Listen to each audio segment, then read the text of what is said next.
Let's pull up Ross Dellinger to kind of put the finer points of the details of the settlement and what is going around. League presidents yesterday got documents on what the House settlement terms are at this time, which is $2.776 billion, the $21 million athlete revenue share projections per year, and a new enforcement arm to police collectives, and looming bankruptcy if a settlement fizzles. Because if a settlement fizzles, it's not $2.7 billion, it's about $20 billion if they lose the case in court, which they need that to happen because $20 billion, that's a lot of Skrilla. That's a lot of scratch right there. So that is kind of the details of that, how that revenue share, like all the things in it, Craig. Like you said, this is putting out the first fire of many fires. And then there's other fires within this that they have to put out.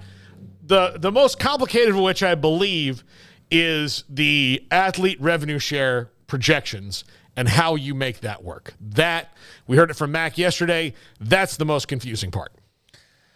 Yeah, like I said, there's some things that are answered here and a lot of others that aren't necessarily answered here. So more law stuff. Yeah.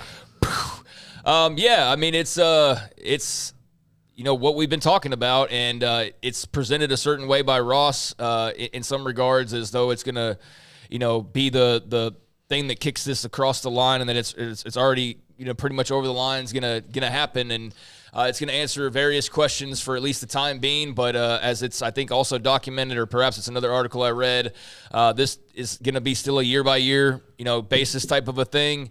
And it seems on the surface, at least, to answer a lot of questions. I know also if you go check the mentions that there's numerous lawyers that are like, how does that work exactly? And how is that legal? And how could that possibly stand beyond like a couple years? And so, I mean, just digest it however you choose to. I look at it as cleaning up some of the mess, and that's great. Less mess to talk about, the better. But I also know that it's not cleaning up the entire mess. So if it's progress, that's great.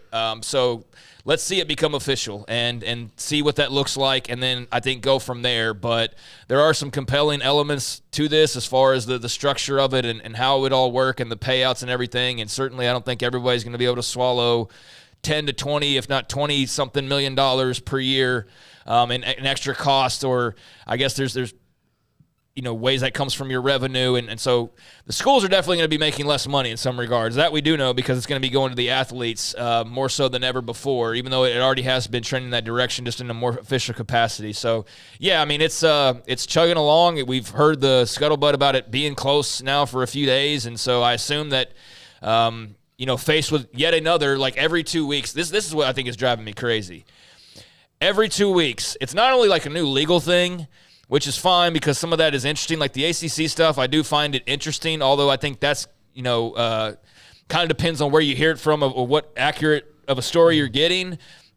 But not only is it that there's a new legal thing every couple weeks, it's that everything it's that every couple weeks there's also like, if they don't do this, the entire world will crumble into itself and we'll all perish. Like it's that feeling of like doomsday over and over again. And so like this is just the latest thing, like they have to do this. And I do think they have to do this because otherwise the damages they would face would be astronomically higher. So from that standpoint, it seems good on the surface, but there's still a lot of unanswered questions here. So yeah, get it done, and then let's regroup and see what that looks like and how that proceeds forward.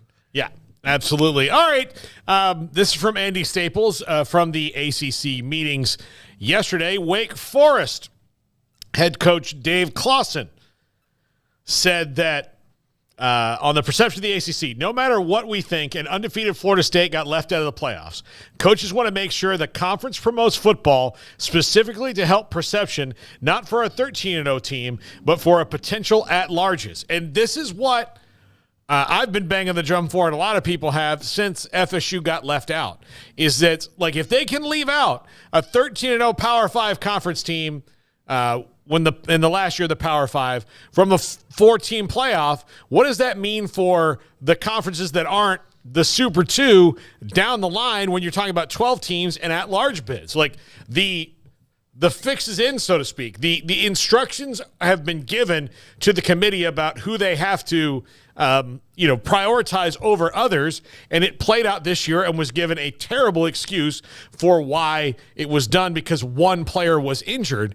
And that doesn't just go away because now there's 12 teams in the playoff when you're trying to make football better. And this is something the ACC has not been good at because they were built on being a basketball conference. I mean, hell, they're North Carolina and Duke and, Wake Forest and all the original teams in that league prided themselves on their basketball. Like, that's what they loved was basketball. Football was good too, but, the original ACC squads – it was the basketball league, and basketball was a huge thing, Tobacco Road, all of that.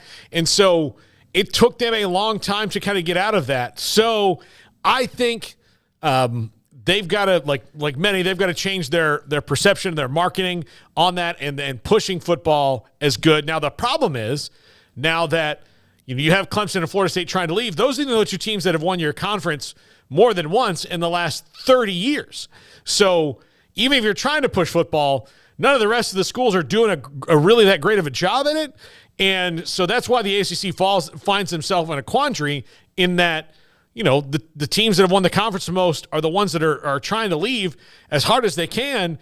And the future, to me, this is just another thing that makes the ACC's future look bleak, even if they do manage to stay together. Yeah, but I feel like this is also something that we're going to be talking about their death for perhaps another 2 years. Yeah. We're sitting here talking about it, and I say we just in general, the college football collective, more often than not, you see some of the it's crumbling and it's going to die soon and it's all this. It's folks, this could go on another 2 years, very easily. And odds are it might and probably will.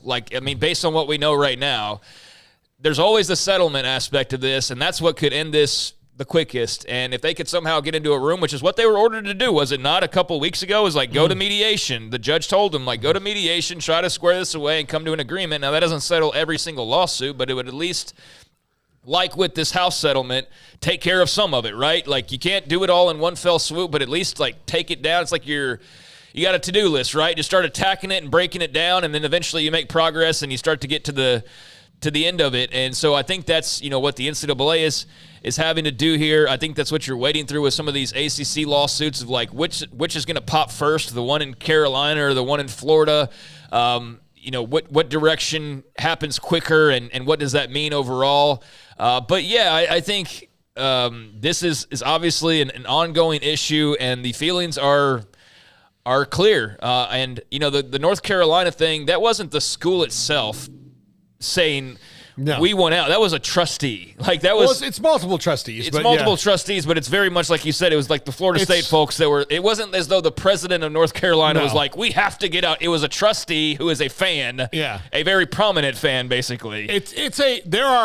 They're in the early phase. This is the factioning phase, where there are factions that like, no, we want to be in the ACC. We need out. And then there's the other ones that are like, well, you know, the minute that Florida State and Clemson started saying things, they'd be like, well, we should be like that. Yeah. That should be us. Right. And so it's notable. I mean, because North Carolina obviously feels like they're one of those teams that would have an invitation somewhere else, and they're likely right on that front. But yeah, it's a thing right now, at least for Jim Phillips, where this is still your conference and these are still your teams until they're not. And so until ordered otherwise, you do need to do everything you can to maximize your potential and also hope that maybe, just maybe, there's a chance that somehow or another, like you could find a way to keep this thing stabilized and onto good footing moving forward. Although I know it's much easier to look at the situation and go like, yeah, they're totally screwed. They're going to break apart. They're going to collapse and everything else. But right now you got to keep fighting. And I think that they're fighting because what alternative do you have? I mean, and to do so, you do need to acknowledge the problems. And one of the problems is, yes, your perception in football. And I think one of the things Mac Rhodes said a lot yesterday, and it was hard to like just, especially when we're talking about such complicated things, like have a soundbite for it, right? Yeah. But I thought if there was a soundbite, it was the one that I tweeted out, which was for all this talk about the Big 12 and basketball and how glorious sports, are with the main two and how glorious the basketball product has been as of late. I guess I was actually trying to say, what did he say?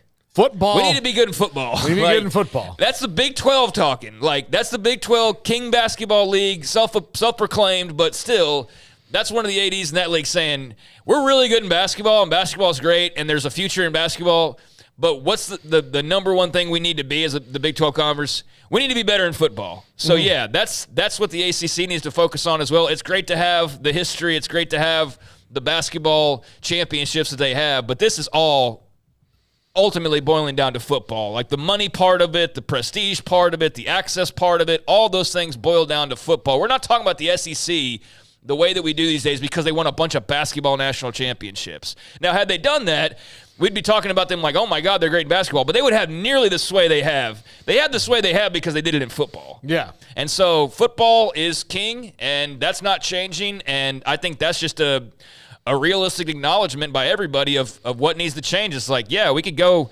deep in the tourney, but we need to make sure we're in the playoff in football and then, yeah, do our damage there. And so once Florida State got snubbed, man, this is what got all this rolling without a doubt. So, yeah, you better focus on football because that's what butters everybody's bread. Yeah, absolutely.